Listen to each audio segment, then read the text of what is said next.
एकदम जो लोग बिल्कुल कि 60 रुपए पे टाटा मोटर्स उठा के बैठे हुए हैं अभी तक। सुजलॉन उन्होंने सिंगल डिजिट में ही लिया है जब सारी चीजें उसके अगेंस्ट है और आज उस पे पॉसिबल ही नहीं। व्यक्ति था जिसने 40,000 करोड़ रुपए की संपत्ति शेयर बाजार से बनाई है over a long period of time. अब दुर्भाग्यवश वो नहीं रहे। किशन धमानी का मेंटर कौन थे? मन्नू मानिक। फिर उन्होंने अपना मेंटर बदले जब उनको लगा कि यार शॉर्ट मार्केट अब अपना निकल।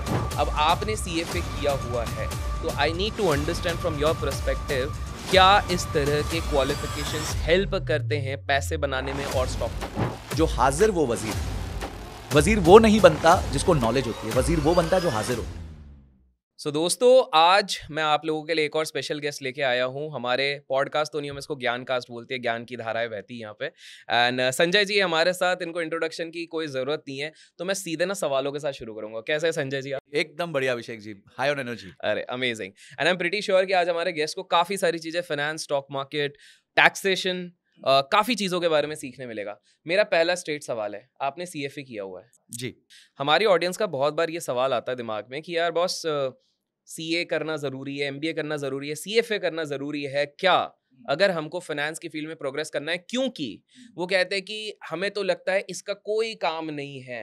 अब आपने सीएफए किया हुआ है तो I need to understand from your perspective, क्या इस तरह के क्वालिफिकेशंस हेल्प करते हैं पैसे बनाने में और स्टॉक मार्केट में?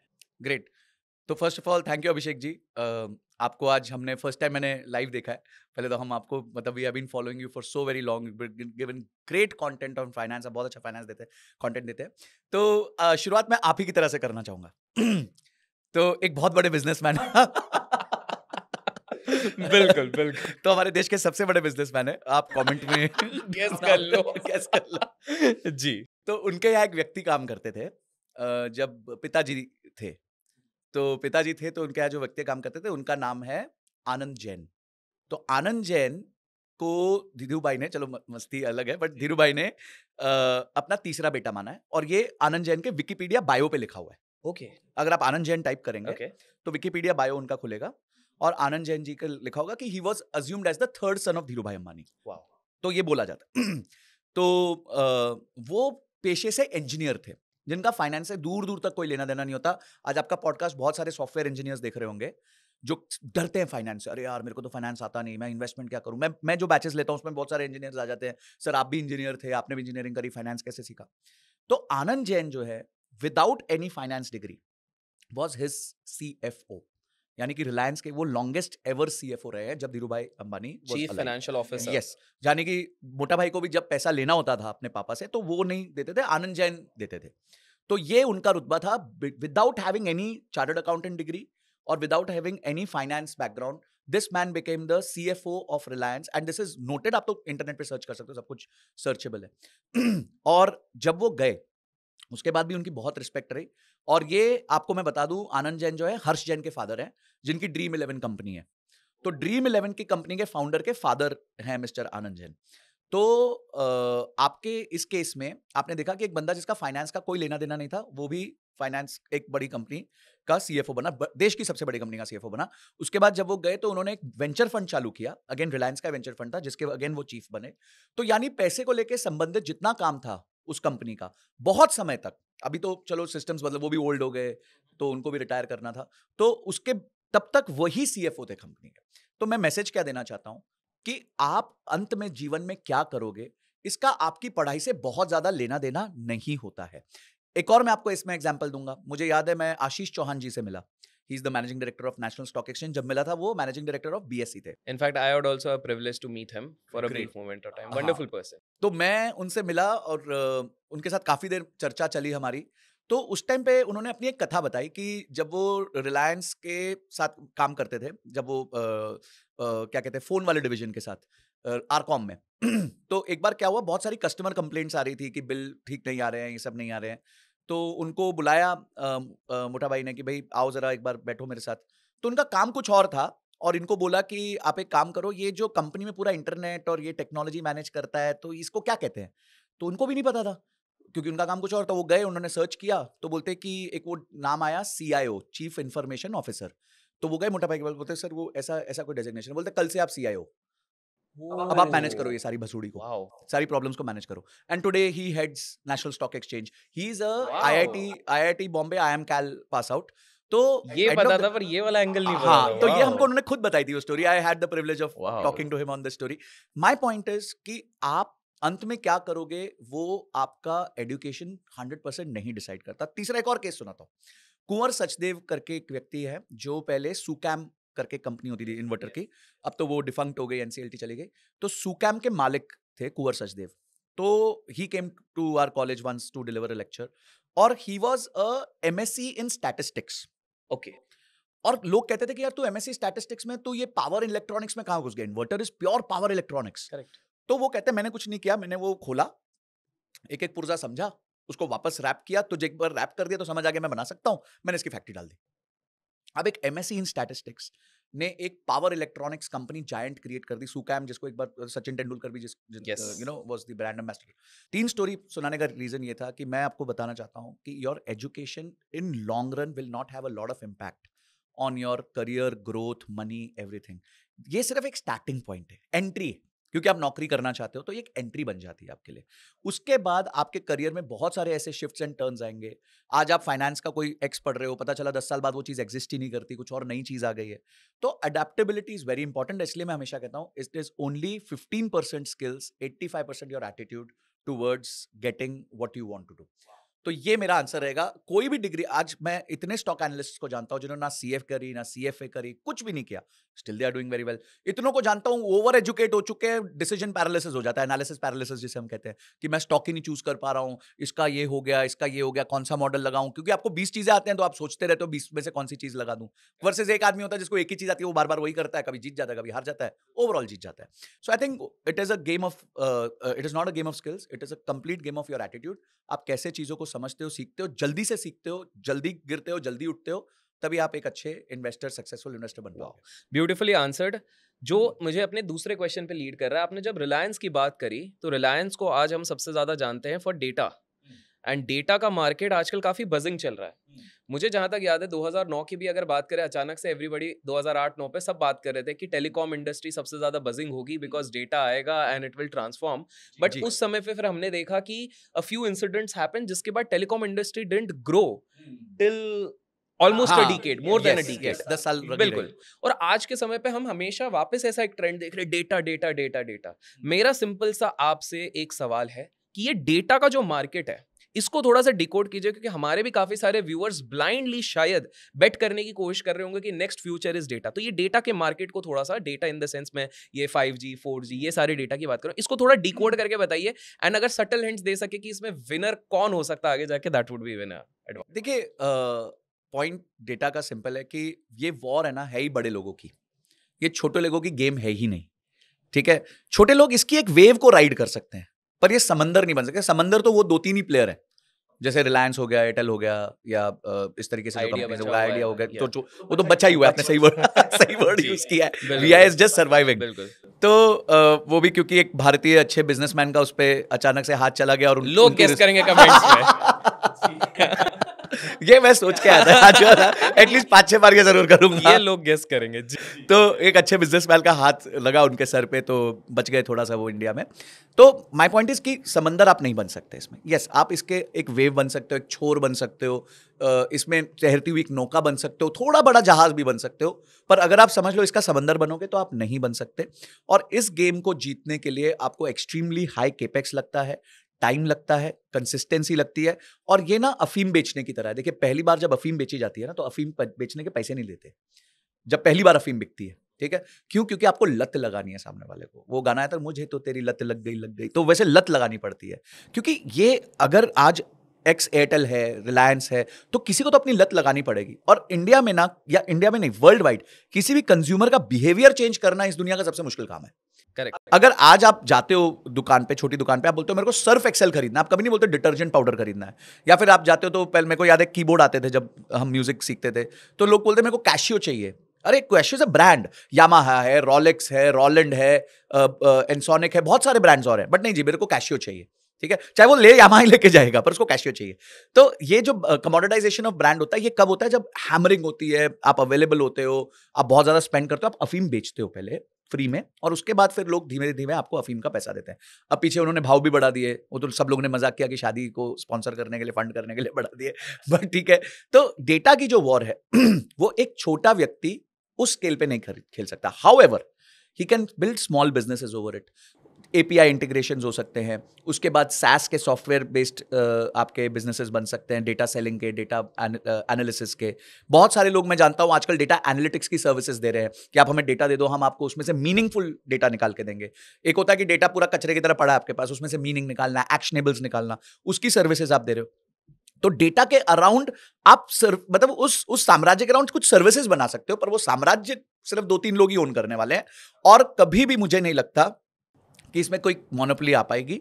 इसमें डुओपोली चलती रहेगी। यही दो बड़े प्लेयर्स हैं जो 90-80% मार्केट शेयर पकड़ के बैठे रहेंगे, और हर व्यक्ति का, आज मेरे पास भी एक एयरटेल भी है, एक जियो भी है, और एक दोनों रहते ही हैं। मतलब वो एक as a part of compulsion हो गया, क्योंकि कुछ पॉकेट्स में एयरटेल अच्छा चलेगा, कुछ पॉकेट्स में जियो अच्छा चलेगा, तो हम वो पकड़ के चलते हैं। तो मोटा मोटी काफी कंज्यूमर का इंटरसेक्शन भी है दोनों ब्रांड्स का। तो I think data is the future, will be the future for a very long time. Today people are not spending इतना टाइम विद देयर फैमिली जितना टाइम वो डेटा के साथ स्पेंड कर रहे हैं। 8-8, 9-9 घंटे का उनका एवरेज व्यू टाइम्स आ रहे हैं। लोनलीनेस बहुत बढ़ गया है, बिकॉज कुछ इसके स्टार्ट्स है कितना कंजम्पशन हो रहा है या क्या? इफ तो जैसे रिलायंस के मैंने एक रिपोर्ट पढ़ी थी, मैंने उसका एक वीडियो भी बनाई थी यूट्यूब पे, कि वो लोग के हिसाब से उनके प्लेटफॉर्म पे 48 करोड़ यूजर्स हैं जो एवरेज महीने का 28 GB कंज्यूम करते हैं। महीने का 28 GB एवरेज? यस, एवरेज है। तो सोचो कोई कितना कर रहा होगा, कोई कितना कर रहा होगा, किसके पास तो पैकेजेस ही मुश्किल से 1 GB पर कंज्यूम कर रहे हैं। यस। तो 28 GB का डेटा पर मंथ पर पर्सन, तो आप इसको 48 करोड़ से अगर मल्टीप्लाई कर दो तो आई डोंट नो कितना होगा। और यही 28 GB अभिषेक भाई, कि अगर आपको 10-15 साल पहले कंज्यूम करना होता ना, तो आपका बिल आता 2800 रुपए। करेक्ट। और वो आज उनका आरपू है 180 रुपए। यानी रिलायंस 48 करोड़ लोगों से 180 रुपए महीना कमाता है। आप अगर एक दिन की चाय पी लो ना, वो 7 रुपए की होती है, और अगर हर रोज एक चाय पियो तो 210 रुपए की होती है। तो यानी कि रिलायंस आपको चाय की सब्सक्रिप्शन से सस्ता आपको अपनी सब्सक्रिप्शन देता है, जिसमें वो आपको डेटा दे रहा है, वॉइस दे रहा है, फ्री वॉइस दे रहा है, मैसेजेस दे रहा है, और सब कुछ दे रहा है सिर्फ 180 रुपए लेके। और लोग गाली देते हैं कि यार इनको फेवर हुआ, ये हुआ, वो। मैं तो कहता हूं भाई, बिजनेसमैन को फेवर होना चाहिए, बिल्कुल होना चाहिए। क्यों नहीं होना चाहिए? बिजनेसमैन को फेवर नहीं होगा तो वो एम्प्लॉयमेंट कैसे जनरेट करेगा? 4 लाख लोग लेके बैठा हुआ है वो, तो वो कैसे जनरेट करेगा? आपको मेरे को अच्छे सस्ते में डेटा दे रहा है। आपकी मेरी पॉडकास्ट किस पे चलने वाली है? यूट्यूब किस पे चल रहा है? उन्हीं के प्लेटफॉर्म पे चल रहा है। बिल्कुल। 48 करोड़ लोग तो उसी प्लेटफॉर्म से देख रहे होंगे। तो हमें ये देखना है कि बिजनेसमैन हमें कितना हेल्प कर रहा है, देश के नागरिक को कितना हेल्प कर रहा है। तो data, coming back to your original question, data जो है वो फ्यूचर रहेगा। डेटा के मेन बिजनेस में डुओपोली रहेगी, पर डेटा के ऊपर बहुत अपॉर्चुनिटीज मिलेंगी, जिससे छोटे छोटे व्यापार, छोटे छोटे बिजनेसेस बन जाएंगे। वाओ। जब आपने रिलायंस की बात करी तो उसी समय पे कुछ और लोग थे जो काफी प्रोमिनेंस पे आए थे। एक शख्स है जिनकी कहानी हम अक्सर सुनते हैं। एक व्यक्ति था जिसने 40,000 करोड़ रुपए की संपत्ति शेयर बाजार से बनाई है over a long period of time. अब दुर्भाग्यवश वो नहीं रहे। लोग छोड़िए, इसमें क्या राकेश झुनझुनवाला। हाँ, राकेश झुनझुनवाला। बट उन्होंने, राकेश झुनझुनवाला जी ने 40,000 करोड़ रुपए बनाए थे। अब आज के समय पे लोगों के दिमाग में एक सवाल उठता है कि यार वो समय अलग था, उधर सिस्टम अलग थे, बदला सिस्टम था, बहुत सारी लेवरेज ज्यादा मिलता था, काफी सारी चीजें अलग थी, टैक्सेशन अलग था, उस पर तो हम आएंगे। लेकिन आपको क्या लगता है आज के समय पे अगर किसी को नेक्स्ट राकेश झुनझुनवाला जी बनना है या फिर इंडिया का नेक्स्ट वॉरेन बफेट बनना है, उन्हें कौन सी चीजों का ध्यान रखना पड़ेगा जिससे कि दे कैन इंश्योर कि वो अगला सबसे बड़े स्टॉक मार्केट के player? Because I am pretty sure, अगर आप में से कोई इसी को रिलेट कर रहा है तो कमेंट्स में जरूर बताना कौन नेक्स्ट बनना चाहता है। Because I am pretty sure काफी लोग जो ये देख रहे हैं वो बनना चाहते हैं कि भाई हम नेक्स्ट बने। आप बताइए, आपको क्या लगता है, what could be a blueprint for these people जिनको ये बनना है? देखो, एक्सपेक्टेड आंसर होगा आप चार्टर्ड अकाउंटेंसी करो या फिर आप CFA करो या आप पहले बहुत मेहनत ना। पहले आप अपनी संगत बदलो, अपना कमरा बदलो। आप उस कमरे में अगर नहीं हो जहां पे वैसे लोग हैं तो आप वो बन ही नहीं सकते। अगर मैं जिम नहीं जाऊंगा तो मैं ऋतिक रोशन नहीं बन सकता। ऋतिक रोशन घर पे ऋतिक रोशन नहीं बना है। वो जिम जाता है 4-4 घंटे, वो संगत बदलता है, वो रूम बदलता है, फिर उस रूम में जाके अपना एफर्ट डालता है। हमारे ना, मैं शास्त्रीय संगीत सीखता था, तो उसमें एक बड़ा प्यारा भजन था, गुरु बिना कैसे गुण आवे, गुरु ना माने तो गुण नहीं आवे, गुनी जन में बेगुनी कहावे। तो ये 3 लाइन का मतलब है कि जब तक आपके पास राइट मेंटोर नहीं है, तब तक आप जिंदगी में आगे नहीं बढ़ सकते। आप किसी का भी केस ले लो, राधा किशन दमानी का मेंटर कौन थे? मन्नू मानिक थे। फिर उन्होंने अपना मेंटर बदले जब उनको लगा कि यार शॉर्ट मार्केट अब अपना निकल। फिर चंद्रकांत जी, संपत जी को उन्होंने अपना मेंटर बना। तो अगर इतना बड़ा आदमी भी मेंटर पहले चुनता है तो आप शरणार्थी बने बिना, मतलब किसी के, आप नहीं सीख सकते, क्योंकि ये गेम आपको इंटरनेट पे, गूगल पे नहीं सीखने मिलेगी। ये गेम आप खेल ही बहुत कम लोग रहे हैं देश में। ये क्लब है भाई, ये कोई क्लास नहीं है, एक्सट्रीम एलीट क्लब है। आपको अगर मधु केला का एक्सेस चाहिए, आपको अगर विजय केडिया जी का एक्सेस, आपको कुछ ना कुछ करके जाना पड़ेगा उधर। मुझे आज भी याद है, मैं एक स्टोरी सुन रहा था अनिल अग्रवाल जी की, कि सिर्फ धीरू भाई अंबानी से मिलने के लिए वो जाके ओबरॉय में बैठ जाते थे, क्योंकि वहां पे वो आके चाय पीते थे और उनको बिहारी में जोक सुनाते थे कि जोक सुन लो, जोक सुन लो। एक दिन उन्होंने बोला कि भाई मेरे को कुछ फंडिंग चाहिए थी, तो मैंने सिंडिकेट बैंक के चेयरमैन को इन्वाइट किया एक इवेंट के लिए, वो नहीं आ रहा था, तो उसको मैंने बोल दिया कि वहां तो धीरू भाई भी आ रहे हैं। फिर धीरू भाई को जाके हाथ जोड़े कि सर मैंने ऐसे कमिट कर दिया, आप प्लीज आ जाना। वो आ गए। भाई मेरे ना एक लाइन बोलूंगा, और ये लाइन जिसने समझ ली वो अपने जीवन में बहुत आगे जाएगा। जो हाजिर वो वजीर। वजीर वो नहीं बनता जिसको नॉलेज होती है, वजीर वो बनता है जो हाजिर होता है।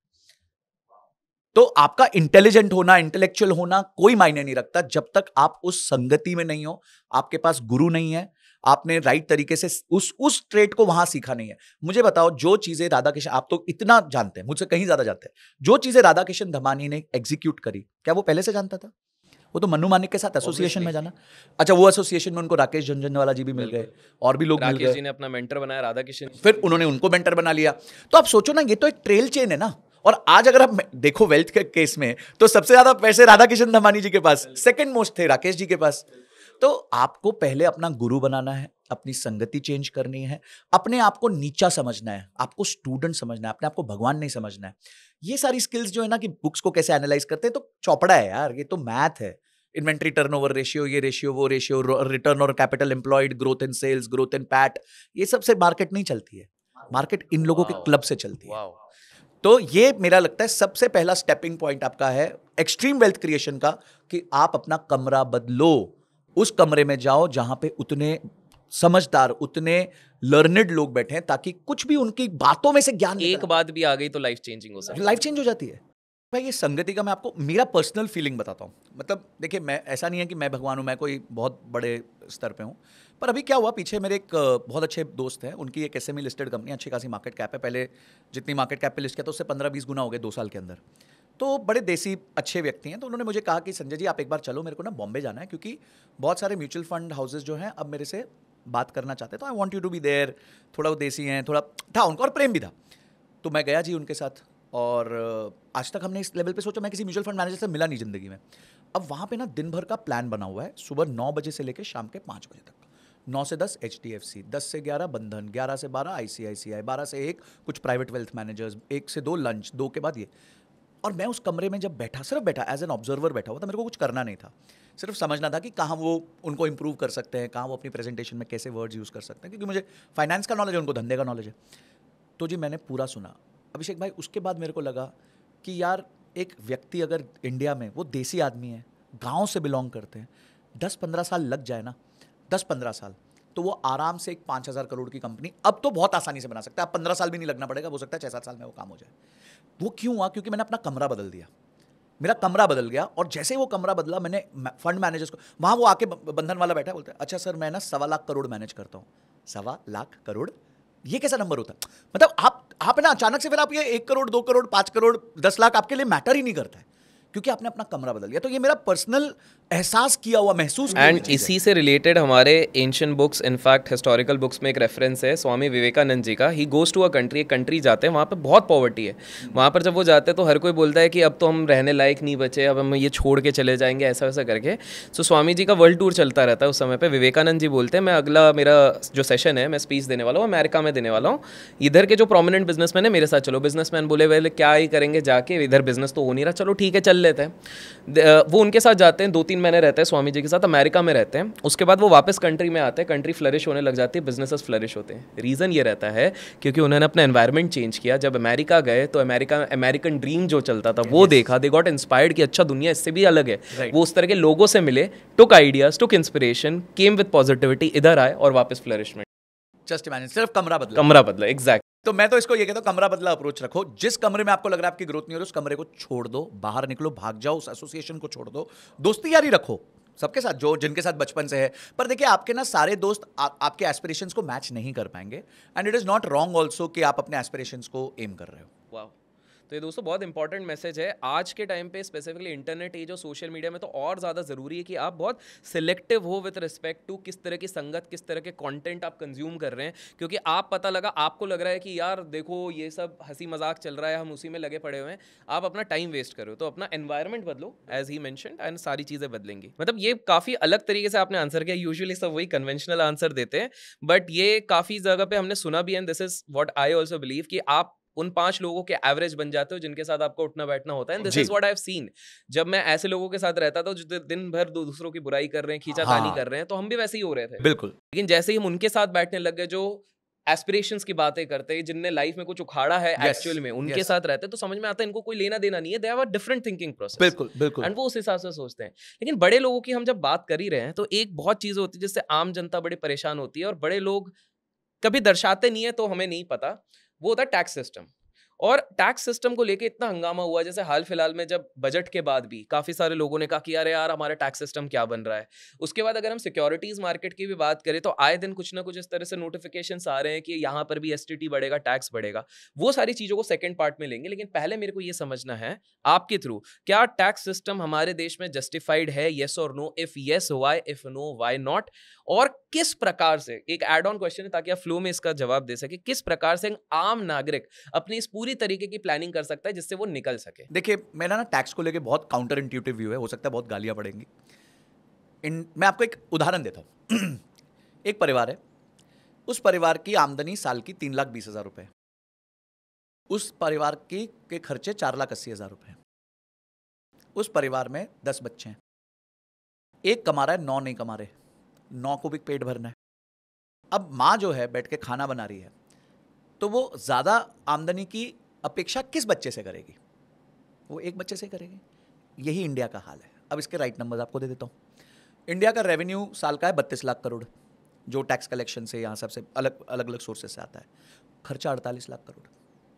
उस 48 लाख करोड़ में से 10 लाख करोड़ ब्याज है, जो पिछले सालों के इतने सालों का डेफिसिट चल रहा है, जिसमें कुछ तो चलो वो शेयर्स बेच के या देश के असेट्स बेच के कुछ निकाल लेते हैं, बट जो उसके बावजूद भी पूर्ति नहीं होती, उसका उधार लेना पड़ता है। IMF से ले लिया, वर्ल्ड बैंक से ले लिया, डेवलपमेंट बैंक से ले लिया, ब्याज तो देना ना भाई, बिना ब्याज के कौन उधार देता है? तो 10 लाख करोड़ का साल का सिर्फ ब्याज है हमारे 48 लाख करोड़ के कॉम्पोनेंट में। और उसके बाद हम देखते हैं कि 10 बच्चे हैं देश के, उसमें से अभी आपको पता है 80 करोड़ लोगों को मुफ्त अनाज जा रहा है। जाना चाहिए, वो होना भी चाहिए उनको। किसी का पेट, जो हमारे देशवासी हैं भाई, मेरे भाई बहन हैं, तो उनका पेट भी पलना चाहिए। पर बोझ किस पे आएगा? मेरे पे ही आएगा, क्योंकि मैं कमा रहा हूं। अब मेरे को भगवान से क्या प्रार्थना करनी चाहिए कि मैं कमाऊ पूत बनूं, या उनकी तरह बैठ जाऊं जाके और मेरे लिए सरकार जो है वो 80 करोड़ में मेरा भी नंबर जुड़ जाए?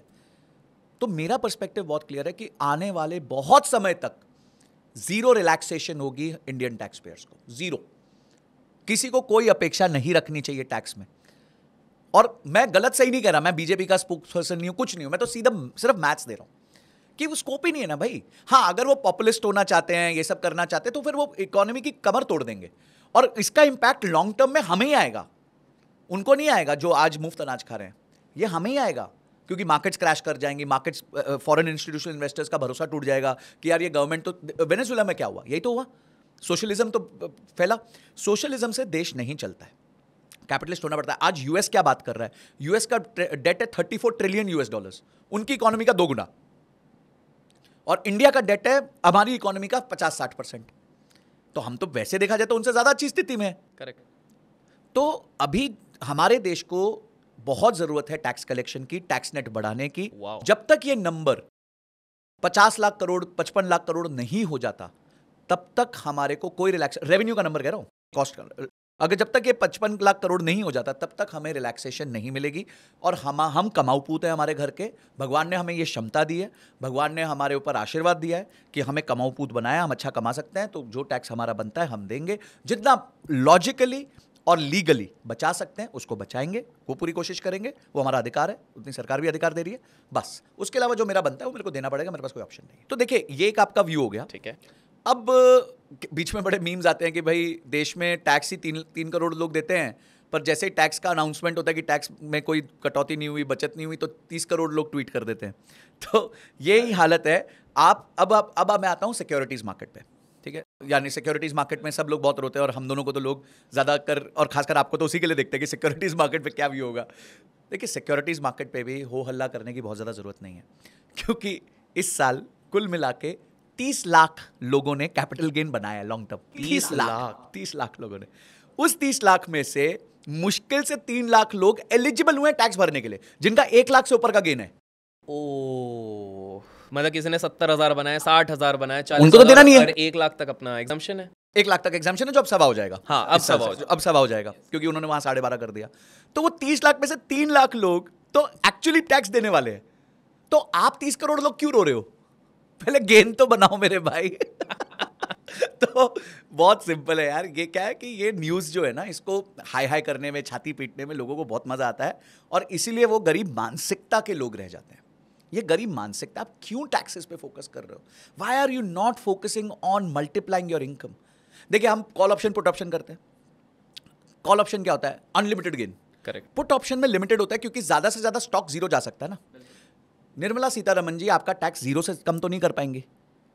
अगर आपकी 1 लाख की कमाई है तो ज्यादा से ज्यादा वो जीरो कर देंगे टैक्स। आप 10,000 टैक्स दे रहे थे, आप जीरो टैक्स दोगे, आपके तो 10,000 बचेंगे। आप फोकस करो ना 1 लाख को 2 लाख करने में, 2 लाख को 5 लाख करने में, 5 लाख को 10 लाख करने में। वहां फोकस डालो ना, इनकम बढ़ाओ यार। और छाती ठोक के बोलो मैंने देश को टैक्स दिया करोड़ों में। मैं तो ये चाहता हूं, मैं नहीं चाहता मैं ये रो बात को रोऊं कि यार मेरा टैक्स बच गया, मेरा हाई हाई टैक्स बढ़ा। मैं, it is not in my control. She is running the country. वो नहीं होंगी तो कोई और होंगी, कोई और नहीं होगा तो कोई और होगा, टैक्स तो बढ़ेगा। मैंने आपको बता दिया टैक्स घट ही नहीं सकता इस देश में, पॉसिबल ही नहीं है, लुकिंग एट द फाइनेंशियल्स। तो मेरा फोकस ये होगा कि ये सिक्योरिटीज मार्केट होगी, कोई भी मार्केट होगी, टैक्स देने वाले लोग ही बहुत कम हैं। तो आप सब क्यों रो रहे हो? पहले प्रॉफिट बना के तो दिखाओ इस मार्केट में। आप भी जानते हो प्रॉफिट बनाना इस मार्केट में कितना डिफिकल्ट है।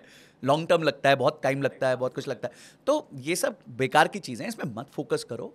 आप अपना एक ही फोकस करो, मैं अपनी इनकम कैसे बढ़ाऊं। आज आपके पास इनकम बढ़ाने के बहुत स्रोत हैं। आप इंटरनेट सेलिंग कर सकते हो। सो वेट अ सेकंड, मैं इधर ही पहले यही पूछ लेता हूँ, बिकॉज आप कह रहे हैं कि आजकल एक और ट्रेंड चलता है, बिकॉज आपने इनकम बनाने की बात कही है, तो काफ़ी सारे लोग बोलते हैं कि मल्टीपल सोर्सेस ऑफ इनकम बनाओ, और उसमें भी एक शब्द आता है पैसिव इनकम, कि आपको पैसिव इनकम आपके पास होने चाहिए। तो इसके बारे में थोड़ा सा, बिकॉज आप बता ही रहे थे, तो थोड़ा एलैबोरेटेड वे में बता दीजिए कि मल्टीपल इनकम आज के समय पे जो हमारे व्यूअर्स है वो कैसे बना सकते हैं, और ये पैसिव इनकम का क्या पूरा सीन है, थोड़ा सा वो बता दीजिए। देखिए पैसिव इनकम ना अभिषेक भाई 2 तरीके की होती है। एक स्किल बेस्ड होती है, एक फाइनेंस बेस्ड होती है। फाइनेंस बेस्ड का रॉ मटेरियल होता है पैसा, यानी कि आपके पास पैसा होगा तो आप पैसिव इनकम पैसे से बना सकते हो। अगर आपको आज एफडी में पैसा रखना है, एफडी भी पैसिव है एक तरीके से, वर्स्ट केस पैसिव मैं बता रहा हूं। तो आप अगर 1 करोड़ की एफडी करोगे तो आप 6-7 लाख साल का कमाओगे। आप 10 लाख की करोगे तो 60,000 कमाओगे। यानी जितना रॉ मटेरियल ज्यादा पटकोगे उतना ही ज्यादा वहां से आउटपुट निकल के आएगा आपको। वो जितना आलू डालोगे उतना ही सोना निकलेगा वाला हिसाब है इसमें। तो फाइनेंस बेस्ड पैसिव इनकम आपकी लाइफ की शुरुआत में नहीं बन सकती है। It is very difficult. या बनेगी तो बहुत छोटी बनेगी, महीने के 200-500 रुपए ऐसे बन जाएगी। पर आप स्किल बेस्ड पैसिव इनकम बना सकते हो। आज आपके पास कोई नॉलेज है, आप उसको मोनेटाइज कर सकते हो। आज हम लोग यूट्यूब क्रिएटर्स हैं। आपने भी जर्नी अभी बहुत टाइम पहले नहीं चालू की, थोड़े टाइम पहले चालू करी, 2-3 साल ही हुए होंगे। मैंने भी 1 साल पहले चालू करी है। तो हम अपने स्किल्स के माध्यम से पैसिव इनकम बना सकते हैं। हमारी कोई वीडियो लिस्टेड हो गई यूट्यूब पे, उस पर थोड़ा थोड़ा रेवेन्यू बार बार आता रहता है। कोई हमने कोर्स बना दिया, अपनी नॉलेज को शेयर कर लिया, उससे हम कर सकते हैं। कहीं हम जाके स्पीच दे देते हैं तो वहां से हम कर सकते हैं। तो गलत नहीं है ना भाई, मैं तो बना रहा हूँ पैसिव इनकम इस तरीके से। आप मेरे को गाली दे दो कमेंट बॉक्स में, मेरे को क्या फर्क पड़ने वाला है? End of the day engagement मिल रही है उसमें। कमाना हमको ये कमाना हमको। तो आप मेरे को गाली दोगे, आपका नुकसान है, आपका टाइम वेस्ट, आपका टाइम जा रहा है, हम कमा रहे हैं, हम कमा रहे हैं। तो इसको बुरा मत मानिए। देखिए we are not here to, मतलब ऐसा आपको डिमीन नहीं कर रहे, बट मैं ये कह रहा हूं कि उठो, निकलो और कुछ करो, एक्शन लो। जो चीज आप कर सकते हो वो करो। जो मोहताजी पे मत रहो। गवर्नमेंट ने हाई हाई ये कर दिया, जॉब्स नहीं मिल रहे, ये नहीं मिल रहा, वो नहीं मिल रहा। यहां मैं देख रहा हूं 16-16, 18-18 साल के बच्चे 20-20 करोड़ की कंपनी बना के बैठे हैं। बिल्कुल बिल्कुल। तो जिधर हम बैठे हैं वहां भी एक ऐसे ही यंग एंटरप्रेन्योर है जो बहुत अच्छे काम कर। तो I am very happy to see that part of life, because आपको उनकी संगति में जाना है, उनके कमरे में जाना चाहिए, उनके पास हाथ जोड़ के बोलना चाहिए सर मेरे को आपके साथ इंटर्नशिप करनी है, 3 महीने फ्री करूंगा, यहीं जमीन पे सोऊंगा पर सीखूंगा आपसे। पर ये करने उनको 5,000 दे दो इंटर्नशिप के, 10,000 दे, ऐसे सब बात करेंगे। तो पैसिव इनकम जो है, पैसिव इनकम आपकी 2 तरीकों से आती है, फाइनेंस से आती है, पैसों से आती है, जो आप यंग एज में नहीं कर पाओगे बिकॉज हो सकता है आपके पास पैसे नहीं हो। बट अगर आपके पास कोई स्किल है उसको आप मोनेटाइज कर सकते हो। एडिटिंग है, मेरा एडिटर 12वीं में पढ़ रहा है, he studying in 12th standard. And he is making 18-19,000. अच्छा, उसमें भी मैंने क्या किया अभिषेक भाई, मैंने उसको बोला कि तेरी तनख्वाह कितनी रखनी है, उसने बोला सर 19,000 रखो. मतलब डन. मैंने बोला 18 फिक्स्ड, 1,000 रुपए का कोर्स, तो अगर कोर्स लेगा तो मैं रीइंबर्स कर दूंगा. ठीक है, तो अब वो कहता है मेरे को 3,000 का कोर्स लेना. मतलब ठीक है, 3 महीने का 1,000 जोड़ ले, तीसरे महीने तू कोर्स खरीद लेना, मैं तेरे पैसे दे दूंगा. तो मैंने भी फोकस क्या किया कि उसको ग्रो करने दो. कल को वो 18 पे क्यों रहे यार, कहीं और चला जाए, जाके 50,000 कमाए, 60,000 कमाए, मैं कहीं और. 12th क्लास में पढ़ रहा, और 12th में पढ़ रहा है, खत्म नहीं की अभी ही स्टडिंग इन 12th स्टैंडर्ड. और एक लड़का है मेरे पास जो मेरा SMM मैनेज करता है, वो भी 20 साल का ही है. वो उसने मेरा कोई वीडियो देखा, उसको बहुत अच्छा लगा, तो उसने मुझे रीच आउट किया कि sir how can I take you to 1 million on both Instagram and YouTube. अब ऑब्वियसली मेरे को कोई ऐसा लिखेगा, मैं तो पहली फुर्सत बोला तो आजा भाई. तो आप भी तो अप्रोच कर सकते हो ना यार, आप भी तो बोल सकते हो मैं आपके लिए वैल्यू क्रिएट करूंगा. तो पॉइंट ये है, पैसिव इनकम बनाने के लिए पहले स्किल बिल्ड करो. आज इतनी स्किल्स हैं जो आप मार्केट में बिल्ड करके उसको मोनेटाइज कर सकते हो, जो पिछले 20 साल पहले नहीं थी. 20 साल पहले आप और मैं इंजीनियरिंग कर रहे थे, MBA कर रहे थे, और कोई ऑप्शन ही नहीं था हमारे पास. तो हम लोग के पास तब तो नहीं था, आज आपके पास है यार, तो करो ना उसको. जैसे ही करोगे आपके धीरे धीरे इनकम बनने लग जाएगी. मेरा बेटे ने मुझे एक बड़ी अच्छी बात बोली अभिषेक भाई, वो 10 साल का हुआ, और एक किताब की हम बात कर रहे थे जिसपे आपने एक चर्चा भी करनी है, तो मैंने उसको गिफ्ट करी जब 10 आप समझ गए कौन सी किताब? हाँ, यस. तो क्या कहते हैं उसको, मैंने बोला तो उसने मेरे को एक बड़ी अच्छी बात बोली. बोलते dad you pay to my school and I don't know how to make, they don't teach me how to make money, and I don't pay to YouTube but they teach me how to make money. ये बहुत गहरा statement है कि भाई मेरे को school में आप इतना पैसा दे रहे हो, 5 लाख रुपए उसकी साल की फीस है, पर आप जो है, मैं उसको वो उधर उसको पैसा बनाना नहीं सिखा रहे. यहाँ पे वो YouTube देखता पैसा बनाना सीख रहा है कि भाई कैसे मैं मोनेटाइज कर सकता हूँ अपनी स्किल को. तो यार YouTube में आपको अलग दिखेगा, उसको अलग दिखेगा, आप भी देख सकते, पर आप अगर वो कच्चा बादाम देखना चाहते हो तो फिर कच्चा बादाम देखते रहो, कोई प्रॉब्लम. इस पे कुणाल शाह ने भी तो एक बार स्टेटमेंट दिया था कि भाई स्टैनफोर्ड और हार्वर्ड के best of the best course free में लिस्टेड हैं यूट्यूब पे, पर आप जाके देखो उधर व्यूज कितने हैं, और वहीं पे काचा बादाम के जाके आप व्यूज देखो और आपको समझ में आएगा कि लोगों का इंटरेस्ट कहाँ पर जा रहा है. इट इज लेट बट ठीक है, धीरे धीरे हमारे इधर ट्रांजेक्शन आ रहा है कि people are consuming good podcast और ये सारी चीजें. बट स्टिल अगर रिलेटिवली हम करें, कॉपी करने की कोशिश करें, तो हमको ये पता लगेगा कि लोग ज्यादा इंटरेस्टेड है कि मम्मी घर पे हल्दी खत्म हो गई, मेरा कुत्ता घुमाने ले जा रहा हूँ वाले videos as compare to these things. तो वो बिल्कुल आपने बहुत सॉलिड चीज करी है, and really proud of this thing कि आपने अपने बेटे को वो गिफ्ट करी है. एंड बाय द वो किताब का नाम है the psychology of money. So now coming to that, तो साइकोलॉजी ऑफ मनी के जो राइटर है मॉर्गन हाउसल, तो मैं उनके न्यूज़लेटर्स रेगुलरली जब भी मेरे को समय मिलता पढ़ता हूँ, because they are very insightful. अगर आप उन पे पढ़ते हैं, बहुत ही कम मैं न्यूज़लेटर्स कंज्यूम करता हूँ. One is those, because newsletter जल्दी भी आप कंज्यूम कर सकते हैं, अगर अच्छा है तो ऑब्वियसली हुक हो जाते हैं. बिल्कुल. तो मैं ये जानना चाहता हूँ, ये जो मॉर्गन हाउसल के जो कंसेप्ट्स हैं, जब ये किताब लिखी गई थी, ये थोड़े वेस्टर्न आउटलुक को देके रखी गई थी. जैसे वो लैम्बोर्गिनी वाली एग्जाम्पल है कि वो वाली चीज़ हो गई, बिल गेट्स का एक एग्जाम्पल है, वॉरेन बफेट सर का एक एग्जाम्पल है. मतलब मेरे को तो काफ़ी समय हो गया जब मैंने लास्ट पढ़ी थी, बट मेरे को थोड़ा थोड़ा याद है, बादाम खाता हूँ मैं. तो ये कच्चा या पक्का? अब वो लोग गेस करेंगे. तो मेरा ये आपसे सवाल है, मॉर्गन हाउसल को let's decode him. Indian mindset क्या क्या सीख सकता है फ्रॉम मॉर्गन हाउसल? आपने क्योंकि मेरे हिसाब से इस पे स्टडी भी करी है, तो प्लीज इसके बारे में थोड़ा बताइए. इसको ना मैं 3-4 पार्ट्स में बांटता हूँ. बहुत प्यारा question, and I think I will not be very wrong in saying कि Morgan Housel from an academic stand point is the new Warren Buffett. शायद उनके पास उतनी वेल्थ नहीं है जितनी वॉरेन बुफे के पास है, पर एकेडमिक स्टैंड पॉइंट से, नॉलेज स्टैंड पॉइंट से, he is the next Warren Buffett. Everybody जो आज इस पॉडकास्ट को देख रहा है, कोई भी बंदा थोड़ा भी फाइनेंस के बारे में सिंपल तरीके से सीखना चाहता है, Morgan Housel is your best teacher today. And obviously Warren Buffett तो हमेशा रहेंगे ही, सरताज ही हैं वो इस काम के. मेरे तो गुरु ही वो हैं, मतलब he is Dronacharya. He doesn't know I am his student, but he is definitely माई गुरु. देखिए वो क्या क्या बातें करते हैं, हम उसको डिकोड करते हैं. फर्स्ट चीज़ वो कहते हैं कि I am happy making average returns for above average time. ये एक लाइन है उनकी, जिसका मतलब है कि भाई आप रिटर्न्स पे फोकस मत करो कि मेरे को 25%, 30%, 50% रिटर्न्स मिले. आप फोकस करो ज़्यादा समय तक रिटर्न मिले. और मैं इसको अपनी भाषा में कहता हूँ, ज़्यादा नहीं, ज़्यादा देर कमाइए. कंपाउंडिंग इंटरेस्ट का फॉर्मूला होता है A=P multiplied by 1 plus returns raise to n. इसमें 3 फैक्टर हैं अभिषेक भाई. आप कितना पैसा डालते हो, वो कितना रिटर्न्स कमाता है, और कितने समय के लिए कमाता है. ये 3 चीज़ें हो गई. सिंपल फॉर्मूला है. क्या रिटर्न्स आपके कंट्रोल में है? वो तो मार्केट्स है, कभी ऊपर होंगी कभी नीचे होंगी. प्रिंसिपल आपके हाथ में है कि आप कितना पैसा डाल सकते हो, और कितनी देर n वो आपके हाथ में. अब प्रिंसिपल जो है वो मल्टीप्लिकेशन में है, और जो ड्यूरेशन है वो एक्सपोनेंशियल है। मतलब ज्यादा प्रिंसिपल डालने से इंपॉर्टेंट ज्यादा देर प्रिंसिपल डालना इंपॉर्टेंट है। इसको मैं आपको नंबर्स के साथ एक्सप्लेन करता हूं। एक व्यक्ति, दो दोस्त हैं, उन्होंने डिसाइड किया 20 साल की उम्र में कि दोनों 60 साल की उम्र में रिटायर करेंगे। एक दोस्त ने बोला कि मैं आज से 10,000 रुपये महीना एसआईपी करता हूँ, 12% का रिटर्न गिनूंगा, उससे ज्यादा नहीं गिनूंगा, ठीक है, ओवर 40 ईयर्स। ना सॉरी, सिर्फ 12, मैं तो 12 वाला ही हूं। तो आपका उसने पहले 10 साल 10,000 डाला, उसके बाद वो 30 साल का हो गया, बोला यार सारी जवानी चली गई, पार्टी नहीं करी, अब मैं पैसा ही नहीं डालूंगा, अब मैं जवानी को एंजॉय करूंगा। उसने पैसा डालना कर दिया बंद। फिर दूसरा दोस्त था हलकट, 10,000 रुपये अभी डाल रहा है, मैं तो अभी पार्टी करूंगा। तो 10 साल पार्टी करता रहा। फिर वो नींद से जागा, बोले भाई सेविंग ही नहीं है, पर तब तक उसकी तनख्वाह बढ़ गई।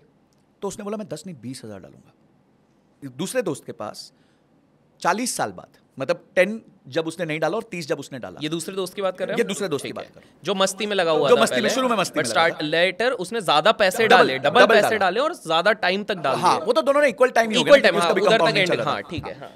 तो दूसरे केस में उसके पास 12% के हिसाब से करीबन 6-6.5 करोड़ होंगे at the end of 40th year. पहले वाले के पास 9.5 करोड़ होंगे। Same mathematics, same returns. तो भाई ने सिर्फ पहले 10 साल डाला, उसके बाद उसने 30 साल जिंदगी को एंजॉय भी कर लिया। ये भाई ने पहले 10 साल एंजॉय कर लिया, उसके बाद 30 साल तक डबल पैसा डालता रहा, तो भी वहां मैच नहीं कर पाया। ये है पावर ऑफ टाइम जो एक्सपोनेंशियल है। इसीलिए ये एक प्यारा स्टेटमेंट है कि I am ready to attain average returns but for a above average duration.